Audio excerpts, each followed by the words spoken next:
And, Mac Jones, he can navigate the pocket. He's a great anticipation thrower, whatever you want to give him as his pros versus his cons, whatever that may be. But the bottom line is his ceiling is so much lower than all of the other prospects that you could possibly get at 3. And this is something that I want to ask you both, because I tweeted this poll out, and it kind of relates to how confident you are that Kyle Shanahan will not take Mac Jones at 3, because I think it is a huge testament to the stubbornness of Kyle Shanahan if he does take Mac Jones at 3, just the classic quarterback in the pocket. And I tweeted this out. How would you feel afterward? Immediate reaction towards Kyle Shanahan. What if he does select Mac Jones 3rd overall? And these were the 4. I laid out a spectrum. And the A side of the poll was, you have confidence in Kyle Shanahan and John Lynch. They deserve the trust of the fan base. Whoever they pick at 3, if it's Mac Jones, I'm going to ride with it because I trust them. Then B was like, I'm indifferent. I'm not that excited over Mac Jones, but we'll see how it all plays out. C was like, okay, I'm very concerned. I do not like this decision at all. And D was, I'm pissed off. You just selected Mac Jones 3rd overall. This is inexcusable. You're on the hot seat right now, Kyle Shanahan. If Mac Jones goes 3rd overall and it's Kyle Shanahan's decision, he's the head honcho in the front office. We all know that. Where do you guys see yourself right there on that spectrum? If Mac Jones. You see this bag? He better start packing his bags, and I'll come and pick his ass up if he takes Mac Jones. It'll be one of the most arrogant picks in the history of the NFL, and he better start packing his bags. This is what John Lynch is there for, to talk him off the ledge. This thing, look, dude, Shasky. Kyle shouldn't have autonomy. I'm not saying Kyle shouldn't have final say, but you got to allow other people in the room to give you good wisdom, like to talk you out of doing dumb crap. This is why whenever I make a decision in my life, I try to source from people that I trust who've made life decisions before. Kyle, I love you, dude, but sometimes you're in your own dome. If you select Mac Jones, I'm telling you right now, after giving up what they gave up, you think the D Ford. See, this is something that's interesting, Nick. Bonta, I would love your opinion on this too, Nick. It's not just that D Ford's hurt. It's that D Ford cost you a 2nd rounder, a top 2nd round pick at the top of the draft. It's also that you dumped a ton of money into him. So even if you wanted Mac Jones, you could have had him at 8 and only given up 1 draft pick. Yeah. You could have taken him at 12 maybe had he fallen down hypothetically. 2 extra first rounders plus moving up to 3, plus paying him the premium of being in the top 5 because it's slotted. Like, yes. There is a valuation on this. This isn't just the player in the vacuum. There's so many angles to this. So again, Mac Jones in the 2nd round, later on in the 1st, I'd be open-minded to it. Mac Jones at 3?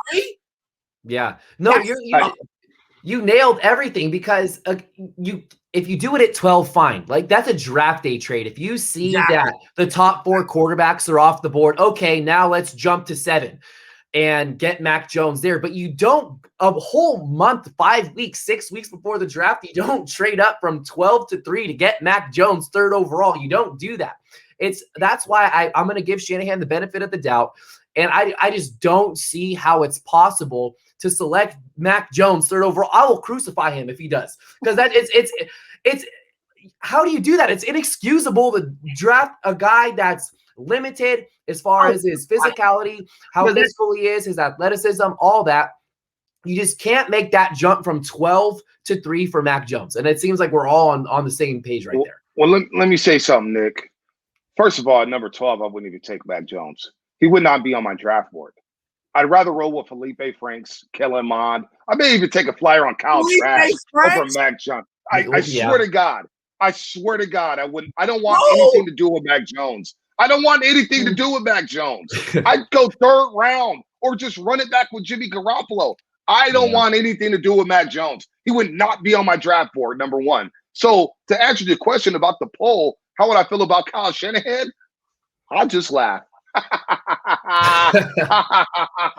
Because he already got the ultimate pass in that 2017 draft. We all agree that quarterback is the most important position in all of sports. I'm screaming from the high heavens. I didn't know Mahomes was going to be Mahomes. I really didn't. I wouldn't have touched him that high. But Deshaun Watson, mind you what's going on right now. Just go back to 2017 when we didn't know what's going on right now. It's easy to say, oh, well, Deshaun Watson's in a bunch of legal trouble. Thank God the Niners didn't do that. We had no idea. We thought he was a nice young man coming out of Clemson. He could still be, depending on the legal system and how that plays out.